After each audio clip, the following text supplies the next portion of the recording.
Hey everyone, welcome in. Betsperts Golf here for playoffs. FedEx Cup, St. Jude, Memphis, first leg. Super stoked. Hey, look, we know the playoffs are flawed. We've, I think, pitched around some different iterations that would make this a little bit better. The reality is like these first two are decent, right? We get, even though it's a no-cut small field event, we're kind of used to those by now, but they are typically good, right? We have 69 of the best PGA Tour players together for 4 days down in swampy Memphis. Swamp ass Memphis. This time of year can get pretty interesting. But here it is what it is. Last, buddy. I hate the playoffs. It's dumb. It's a bad setup, but I like betting on golf, and I like playing DFS on golf again. I said, I told Noonan. I told Cal I was going to get into it during the, after football was kind of winding down. He made me start now. So played some DFS last week. Enjoyed it. Going to have to dip my toes even further into it. Work a little more. And it's funny too, because it's week 2 of getting back into DFS is, oh, hey, you're playing a weird one where you have to adjust the size of your player pools. You have to adjust your, your overall usage, or overall ownership kind of ranges you use, because it is a bit of a weird event.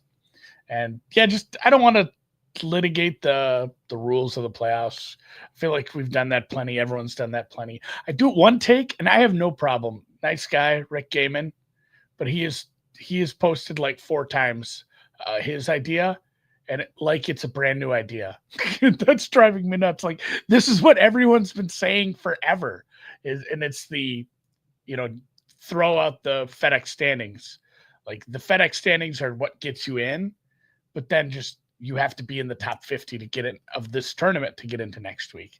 So you can't rest on your laurels. Like, yeah, no shit, buddy. We've been saying that for a while. Like, that makes 100% more sense. And that would be the good change. Obviously, was the not having this starting strokes in the Tour Championship. That took a lot of starch out of it. I know, hey, let's reward guys for a great season. I mean, give them more pip money, or just give them a bonus for getting there. Don't ruin what they did. Don't ruin the golf tournament by having that weird starting strokes thing. So the second change would obviously be just making you at least attend this event to get into next week. That is take number 2. If your playoffs allow someone to just skip a week, they're not playoffs. So I fired that off from the house account over the weekends, and again, no fault of Rory. It's not even a specific Rory take. He's well within his rights. It was not anything like screw Rory, he should be here. It's fine. I think he's not breaking any rules, and that's he's fine, right? And you see, earned it. Peter Malnati is already, he's a players whatever tour rep guy. He's already said you might have to change that, because this is supposed to be a big event, and big events have big names and big players. You don't want somebody being able to skip this event. And I know Rory, at this point, the next big event for him is probably in New York. I know he'd love to make a lot of money in the Tour Championship, but honestly, the next big event for him is definitely Ryder Cup. So I from his standpoint, if you can take a week off and not have to go play in Memphis and still go play the next 2 weeks and make a bunch of money, that's fine too. Whatever, but sure. That rule probably should be changed. Yeah, that was my whole point, was just that if we want to make this something bigger than a normal tour event, than a normal signature event, and you want to call it the playoffs, without actually having a system where buys are in play, right? Because that's the point. That was some people's feedback, is like other sports have first round buys. Yes, this is not that. We do not have a buy system laid out here where some of the top guys are electing to sit out. Like, what would happen if they just 10 guys did it, and all of a sudden it's 60 guys are here, because there's no penalty for those guys. All know that they're going to East Lake regardless. They don't need any of the points in Memphis, because that's the reality. It's probably bigger than 10 guys. I'm just saying the fact that you can do it without penalty is a big picture flawed, not Rory specific, and I know Rory plays, I think, a bigger swing season schedule than a lot of these guys, right? Like Scheffler, a lot of guys stateside aren't going there, where Scotty or Rory will go and play a bunch of the DP World Tour events, and Scotty's off from like, if it weren't for the Ryder Cup, he's off from Tour Championship till Sony. Right. He's not playing anything in the off season, whereas Rory is playing some DP events. He's playing, early in the season. Obviously, he's not even over there. He plays some of the oil money stuff to start the season as well. But yeah, it's silly that you'd be able to just like skip this event. I think it takes some of the fun out of it. People want to see the big names duel it out, even if it is late season tournament that doesn't have the prestige or the weight of a major or even one of the big signature events. Yeah, you get a new commissioner coming in. It's got to be some sort of a look in the mirror moment and go, okay, we feel like we're trying to make some changes. We know the system is somewhat broken. We probably need to continue to look a little bit harder to find a repair so that this isn't an option, right? So mandate schedules for these guys, but like it's the playoffs. Let's shit on the playoffs one more quick time before we move on and talk about the tournament and the golf course. The majors, the players, an Olympic gold, and being on the winning team for the Ryder Cup. That's 7 things that's easy. That's obviously the most 7 prestigious things you can do in golf, I believe. How many other tournaments do you think, like you're Ryan, you wake up, you're rookie of the year or whatever, Happy Gilmore, and you can play golf. What other tournaments fall in before the playoffs for you? Like, as far as I'd want to win this to put it on my career resume, there's at least 3 or 4. Like, it's not even in the top 10 unless you're like just only motivated by money. So every player probably has one specific to them that's a little bit that we wouldn't expect, right? Like for Scotty, it was the Byron Nelson, right? Like, you have your hometown events. Correct. But it's all the player-led signature event stuff, right? So it's Memorial at Jack's Place. It's, Tiger. Memorial, Genesis, like those 3. I mean, even and API, right? Bay Hill. So I would think for most, but I don't know. Like maybe API doesn't mean something for everyone, especially now that it's not like you're shaking Arnie's hand at the end or anything like that. But just historically, I think that they probably weigh a little bit more than some of the others. So you're talking 10 events essentially, plus whatever that layered one is for the randoms. And like you said, everybody has one of those, I suppose. It's like Keegan would exactly. He has one, TPC River Islands. Like, that means a lot to win in front of the local crowd. And, Spieth and the Texas boys, Scotty, like you mentioned, winning some of those Texas events, even the Florida guys or the California guys, like, where Pebble Beach means something. And, even Palm Springs, some of those other events out there where, man, I grew up around here. I watched this one. I was excited to watch this as a kid. So yeah, it's just a weird dynamic. And I comp it to tennis often where it's like, hey, Wimbledon is just a trillion times better than the tour finals. And it's just how it is. Such is life. It's not a team sport outside of, once every couple of years where we pretend it's a team sport because it's still individual golfers. I think historically, the further we get away from some of it, I do think that having 4 championships matter. And part of it is because the pool with the staggered scoring, it was really available to so few with the way that the staggered scoring would work. Like we would always talk about, like, what's the cutoff? Like, it was, starting at 5 or 6 back. Rory that once, who was like 4 or 5 back, and then every other one was like either the guy who had the biggest lead or the 2 people behind him, I believe. Yeah. It's, they haven't done it forever, so it's a small sample, but I think that probably is a pretty good snapshot of what you'd get if you kept doing it. So yeah. I'm very happy about that. I've said that a couple of times. I'm happy that anybody can win the Tour Championship. Suffice, you make it that far. Yeah. So, relitigating that is, again, not for us, but hopefully the tour spends some time and starts thinking about it thoughtfully. So Cam Young off the mat by margin. Boring Sunday, even. Like, I think that's what he needed. And maybe that's what clicks in his brain now that he has the win equity and he knows he can do it. But the first one needed to be a gimme. He needed the girl who goes home with everybody. Just like he needed a freebie. Like it's 2 a.m. and she's saying, ready to go. We're leaving.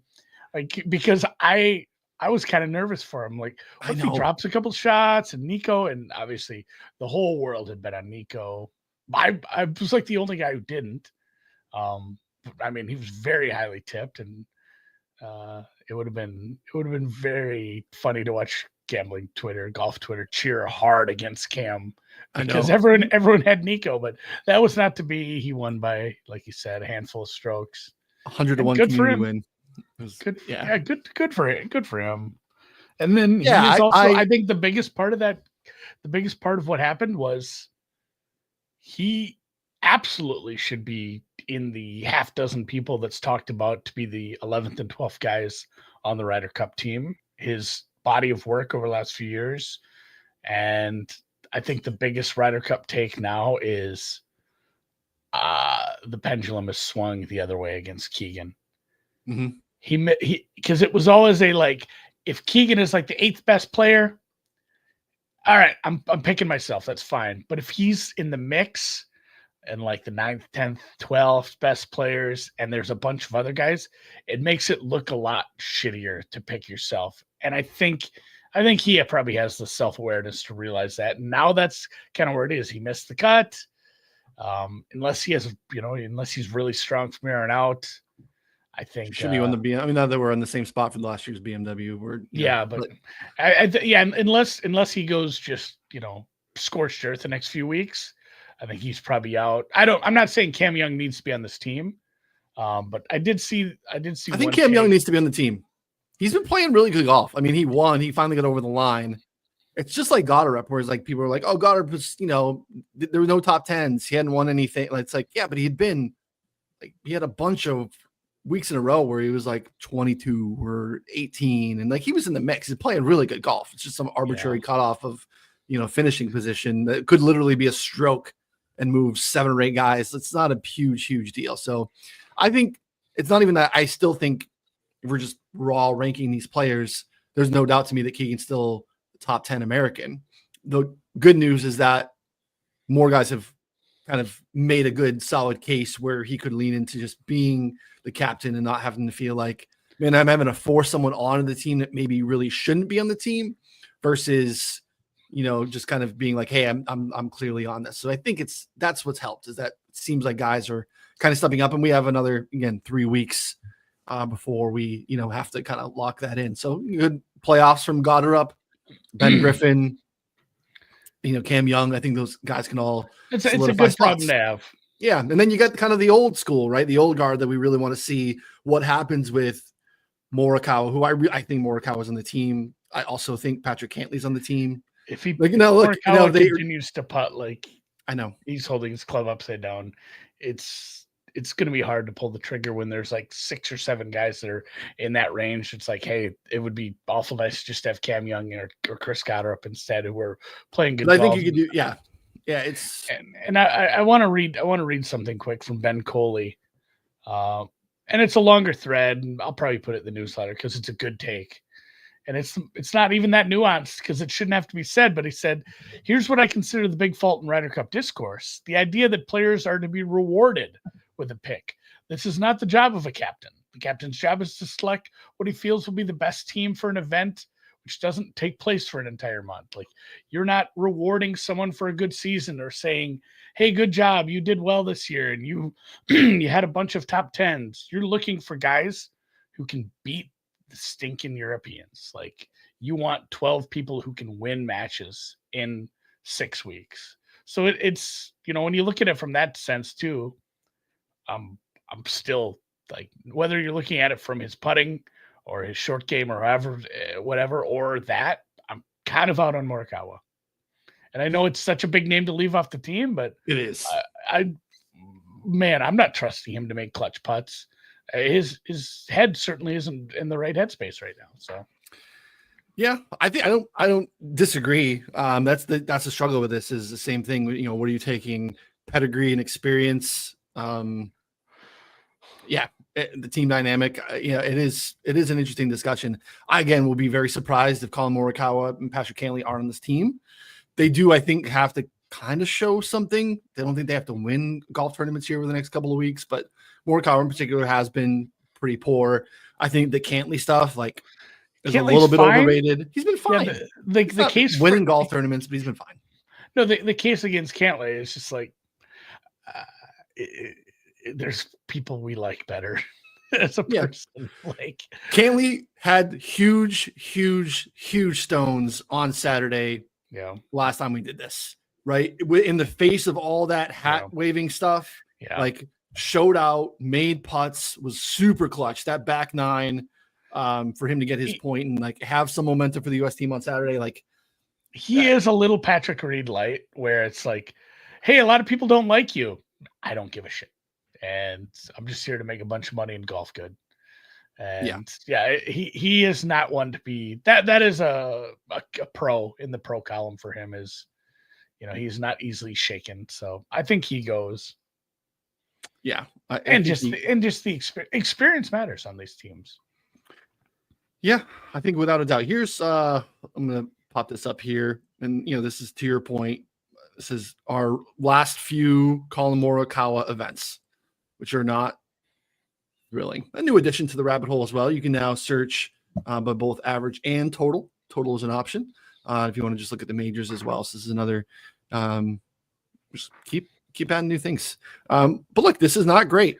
But at the same time, we have no trouble making the case to throw out sometimes some of the UK stuff because it's like, all right, it's such different golf. Let's just throw it out. But he's still searching for it a little bit here, right? These are, relatively competitive starts, but not great. I mean, a 42 in a small field, no cut event isn't fantastic when he's losing strokes on approach, which has to be his calling card, right? Like he's such a good fit in the sense that like what they did on the President's Cup team by having Scotty and Henley together. It was like, okay, especially on a Northeastern course, on a place where it's like, hey, it's length and scoring is going to matter. Obviously in the Ryder Cup, playing from the fairway is going to matter.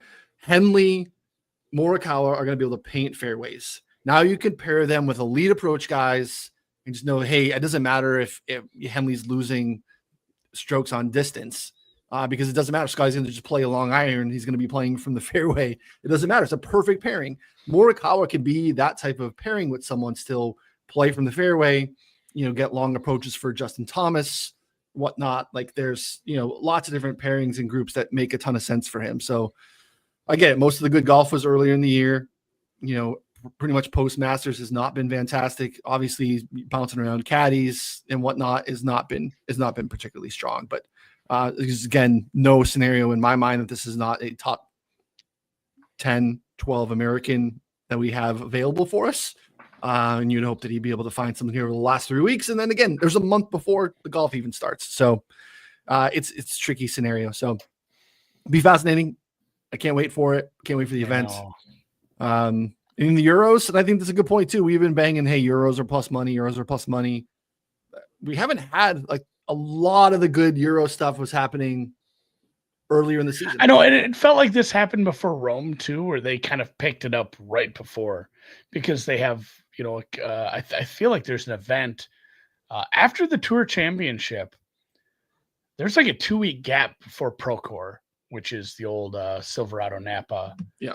But I feel like there are some DP events in there for guys to play if they want to get some tune-ups.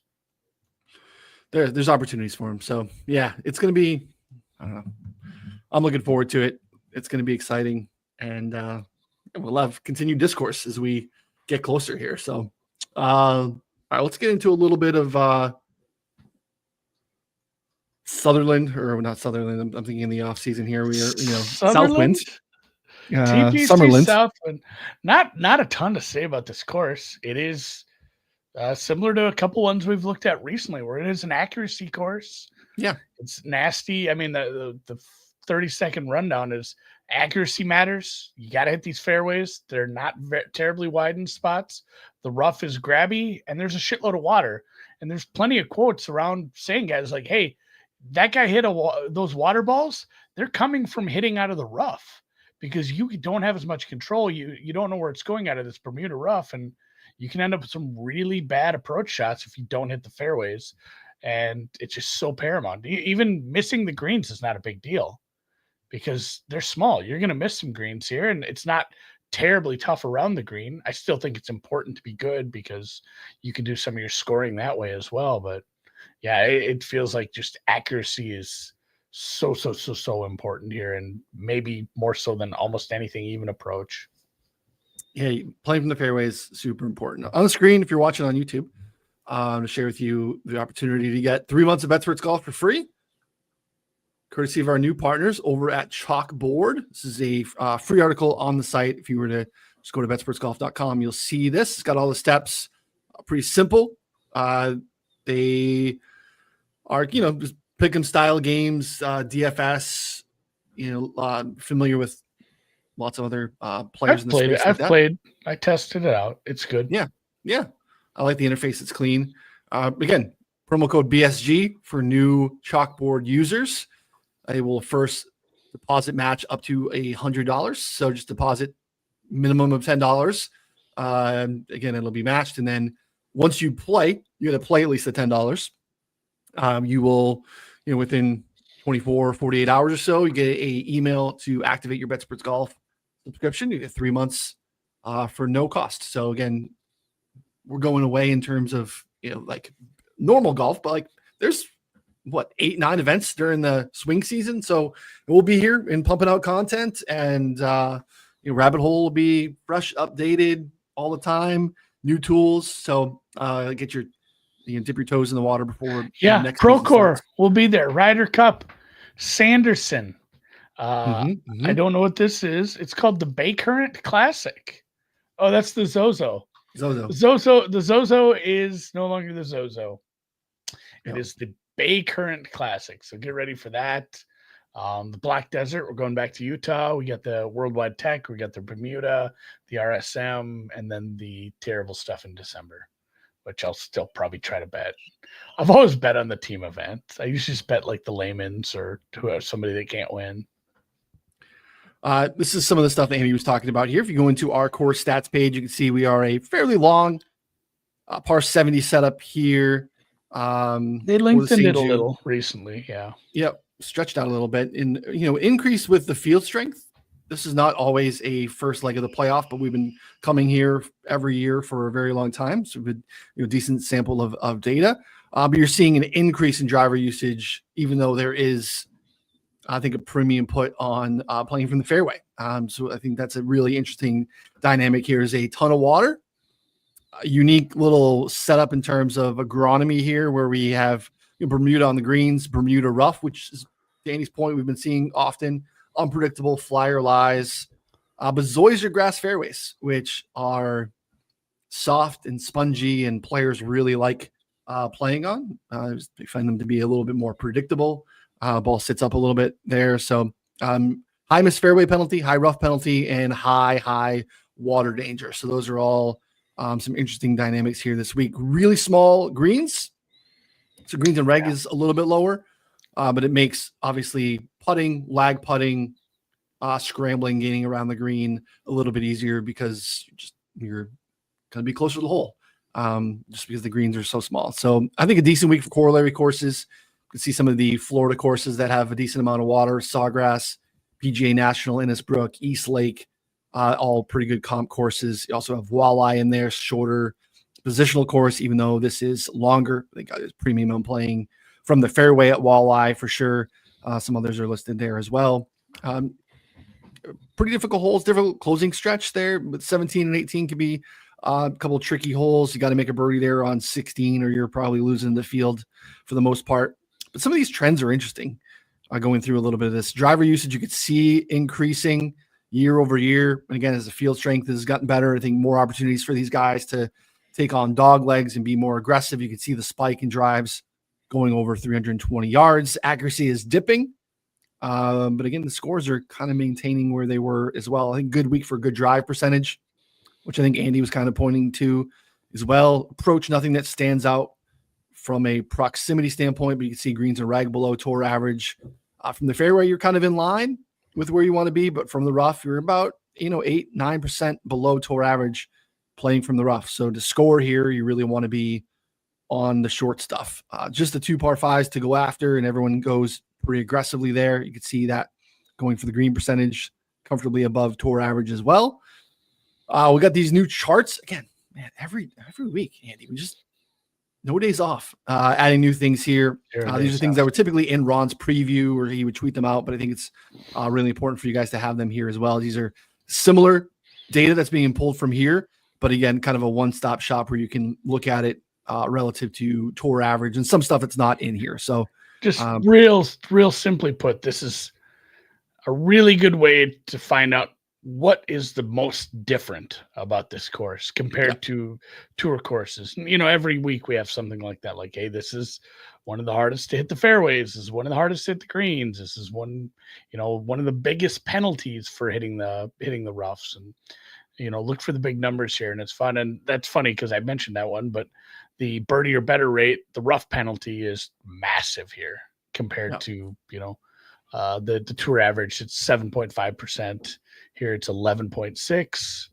It's a sizable difference. And like we mentioned already, and I said with some of the quotes, it's if you miss the fairway, you're kind of taking your life into your own hands because you get some flyers, you get some weird distances, you get some weird spins coming out of this rough, and you're going to miss some greens. And if you miss them bad enough, you're going to be dropping in a penalty zone. Yeah, it's not great. You want to be playing from the short stuff. Here's some of the putting stuff you can see. That's a little bit easier because, again, smaller greens. The green complexes are not necessarily a huge piece of the test here for sure. So these are all new additions here to the course stats page.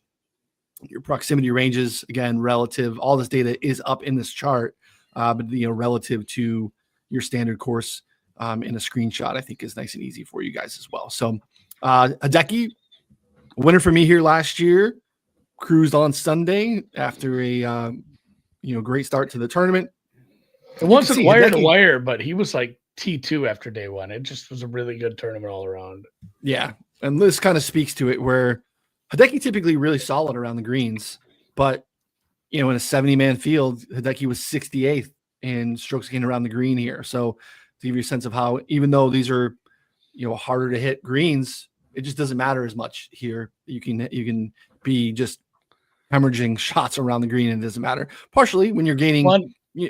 Honestly, I wonder too, when you see someone who won a tournament and has a number like that, it was just like, did he only miss a few greens and just had one or two bad? It doesn't take but one or two bad shots for that number to drop down if you hit a lot of greens. Around the green too, in particular, is a little bit just more. A small sample size for you. Yeah. So you can see here gaining through ball striking, paramount, and then obviously you would have the case pretty much any week. You are going to have some sort of spike putting week to be able to, win the golf tournament, especially with a strong field like this. So you can go through all that data. Ron and I just did it yesterday. Ron was under the weather. So just me, if you wanted to check out the Monday show and the preview went a little bit longer there. So have you made any bets or did you build a model?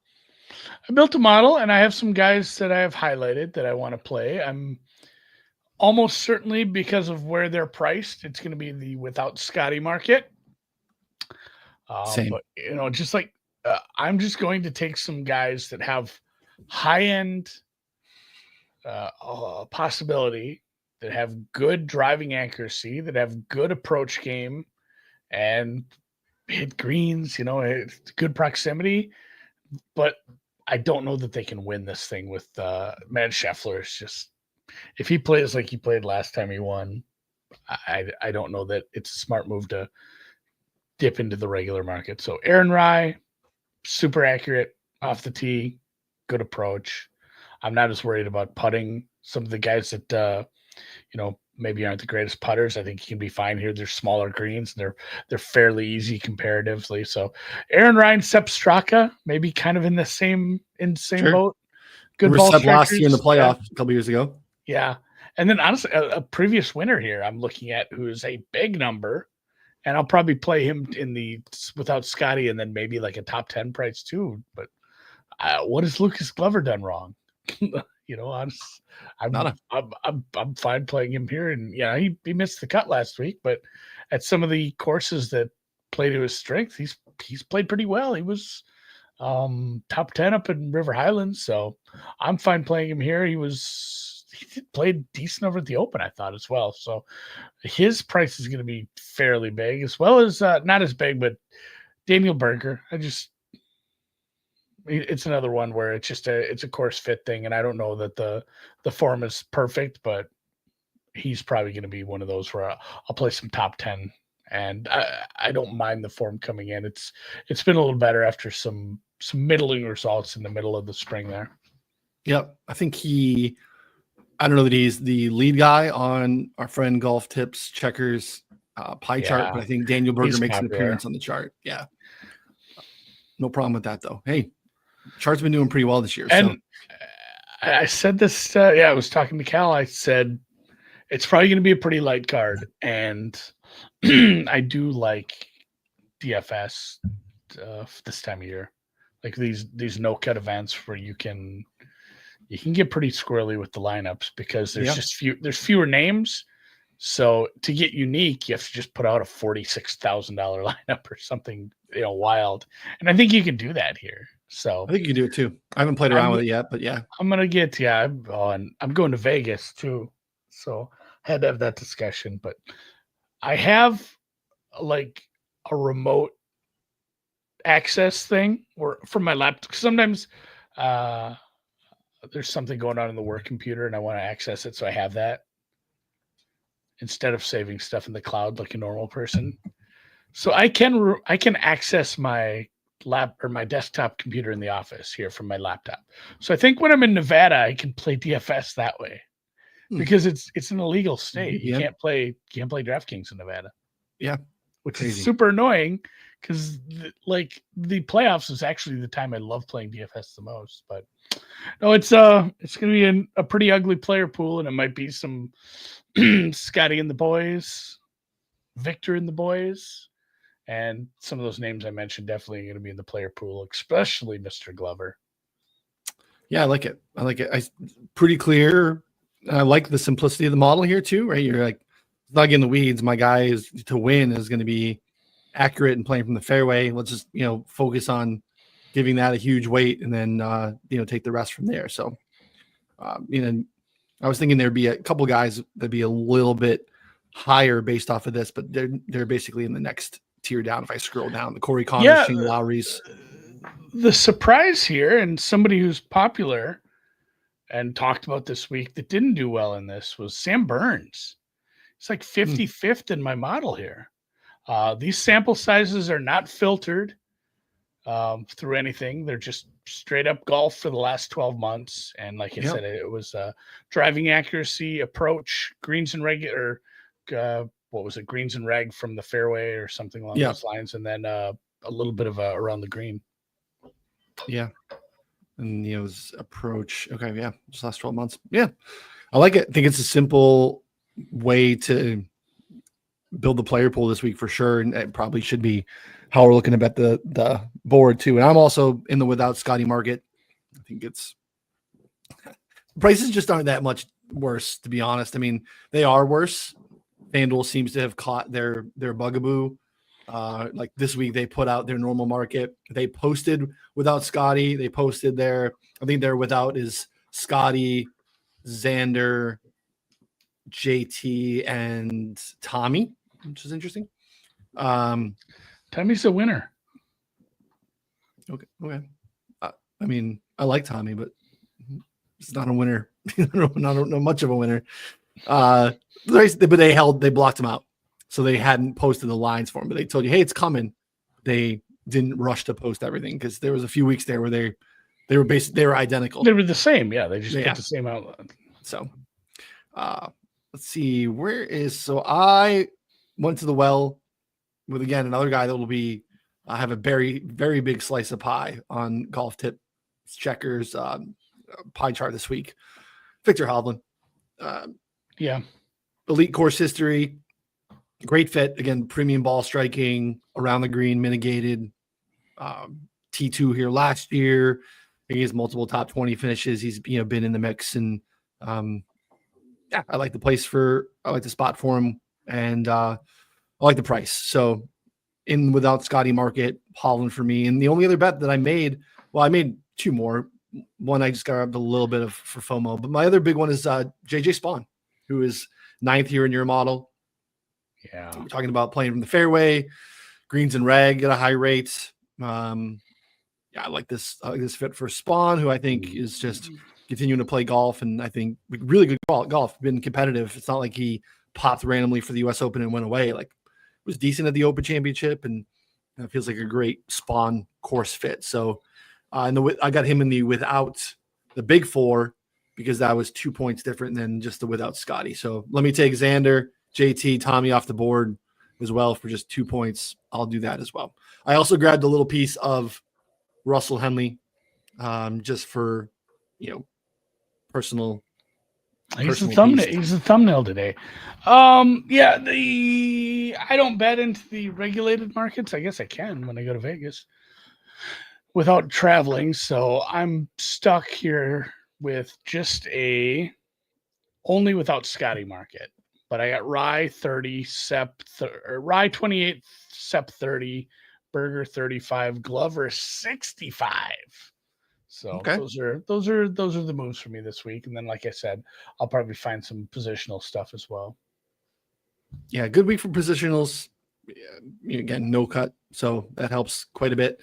And it's just a good way to try to get some stuff down without having to worry about Scotty. And I get it. It's not like Scotty is assured to win a golf tournament, but I promise if this is a newer market for you, it feels good to not have to worry about, like, when he just goes on those runs and feels like, oh man, it's Friday afternoon and he's one shot back, and you're like, it feels somewhat inevitable at that point. You still have a sweat for the whole weekend, which is an enjoyable experience. It doesn't kill it. So I promise. And how else can you get a dead heat chop on a winner? Right. Also in play, Yes. So honestly, I should check the rules on that without Scotty Scheffler. I haven't played it here before. I'm gonna have to. Wow, this is offshore. I'm assuming it chops. Okay, we will find out. Domestically chops. Yes, I mean, it makes sense for it to be dead heat ruled because they wouldn't want to pay. I mean, what if a couple of big long shots got second place? You wouldn't want to pay out the bunch of numbers. Yeah. I don't know anything else on this tour event here in Memphis. No, I mean.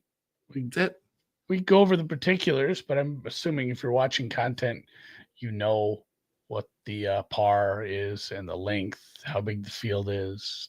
We did that.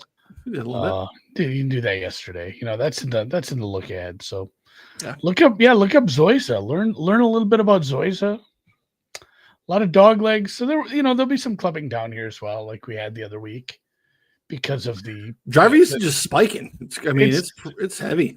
I think there's a couple of these you can cheat over the dog legs, but there'll still be some clubbing down in a few spots, and that's what another quote was. Somebody talking about if you don't have a good lie off your drive, some of these holes aren't very long, especially the fours. And it's like, man, am I laying up here? Because it just feels bad to lay up from like 175 out. Yeah, because of where the water. But water. Other that you're risking the water. Would you rather just get a quick up and down, a little pitch and a putt, or would you risk the water? I guess it's a no-cut event. You're going for the money. I'd play aggressively. Yeah, especially if you're already in the top 30. Go for it. Go for it. Mm-hmm. So, all right, that wraps up. Easy. Betsperts call today. Yeah, take advantage of the chalkboard deal. Again, we continue to add new stuff. I think we'll show that real quick. Put a little thing. Oh yeah, show the rolling average thing. I love that. I'm excited about the rolling averages. This is something I've built by hand for many, many years. I was doing this on Fantasy National and like making this in a spreadsheet. And that was hard because you had you couldn't just download that data. You're copying, pasting it into spreadsheets and cleaning it up. But yeah, if you can see this and if you're listening to podcasts, I'd encourage you to either head over to the YouTube or check it out if you're a member, but you just simply go to the menu there, the view, and go to the bottom and rolling averages, and it'll show you this is just total SG. Click average instead of rank. I do like looking at that so you can see, the rolling SG for everything. And obviously, a guy like Cameron Young's doing pretty well because the final column there is last 4 rounds. But if you look at that menu that Noonan had open just a second ago, there's also everything. You can look at the rolling club head speed, the rolling driving distance from the edge of the fairway, going for green percentage, scrambling from the rough. There are 32 menus that you can look at rolling average for. And I would encourage not getting too crazy with this, but you can filter these. Mm-hmm. So if you wanted to look at a rolling average of putting on a surface, or a rolling average of how have you played over the last X amount of rounds on long courses, I don't think I would ever put more than one filter in, because then suddenly it's very small and rolling averages might not be telling you a very good story. But you could certainly put a filter in here and take a look at something. That'd be fun. Yep. Great use. And like Andy said, I mean, so many ways to look through it. I personally have liked looking at the combination of ball speed, club head speed, driving distance. So you can see where the actual visual representation of someone trying to add distance to their game, I think is really, really cool to see. Someone improving, tee to green or ball striking. Again, just kind of the rolling form pieces is also just, it's really cool. So a new addition there. Another new addition, subtle, but is here. The floor ceiling model, which has been here, is now available for you to model. You can see these little plus signs are here. So you're just like, hey, I really want to focus on guys. This ball striking is super important this week. I want to look at priority guys who've gained 2 or more strokes ball striking at the highest rate. Again, you can do any condition on that as well, but that is now available for you to add to the model, which is cool. So again, no days off. We're not done. Going to continue to add some stuff. We're going to get hopefully the DP World Tour data in here sooner than later, live data in here sooner than later. I'll give you some opportunities to toggle that on and off. And again, just trying to make this the best resource for you that we possibly can. So we're always up for jump in the comments. Let us know something that we don't have that you want. Chances are we already have it on our list, but it's okay. I'd love to be able to tell you we're already thinking about it. We're going to get it done. So otherwise, we don't have it. We agree that it's something that we want to do. We'll put it on the list. So we're open to your feedback for sure. So jump in and let us know. For sure. All right. Good luck this week, guys.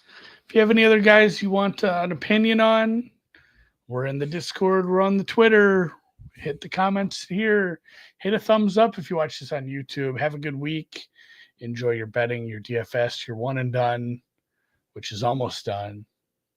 A one and done advice: use the guy you have left, because you got to be thin at this point. If you have somebody that's low owned, that's a big leverage spot. If you're leading and you have a big name, you can't take him with you. You might as well play it. I think the toughest spot to be in right now for one and done is leading with fucking nobody left, where you have to take somebody like down in the 30th best golfer here and hope for the best. And that's where I would look for some steady eddies. You're not looking for a spike week. You're looking for a guy who plays pretty fine. So look for someone who makes a lot of cuts, someone who maybe doesn't have spike putting. It's just kind of a baseline sticks with it guy, I suppose, this week. Because I can't tell you who, because I don't know who you have left, but try to find somebody who isn't going to blow up here with the water balls. True. Yeah. It was a tough, tricky week. I was doing really well, and then I've had a bad late summer run and scrambling to get back in the money. So we'll see if that makes sense. We got our first win last week. We got Cam. Nice. Now we just need to we have a couple of big names left. We did bad this year, but we can get into the money. So we just need to hit it. Can't tell you we're playing. The walls have ears. Who knows who's listening in our contest? So can't say it, guys. See you next week.